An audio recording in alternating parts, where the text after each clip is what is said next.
Hey my people, ఇది Christmas సిరీస్లో part 2 video అనమాట. మేము ఇది క్రిస్మస్ ట్రీ డెకరేట్ చేస్తున్నాము. యాక్చువల్గా ఇది వీడియో లేట్ అయిపోయింది అనమాట. ఎప్పటి నుంచో అనుకుంటున్నా కానీ ఎగ్జామ్స్ వల్ల అవ్వలేదు.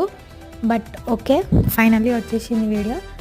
ఇంకా మేము చాలా కష్టపడి మా నలుగురు చేతులు దాని మీద పడి ఎట్లా అట్లయితే క్రిస్మస్ ట్రీ మేము డెకరేట్ చేసేసినాము.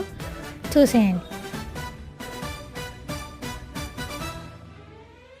క్రిస్మస్ క్రీస్తు జన్మదినం, క్రిస్మస్ మేరీ పుణ్యదినం.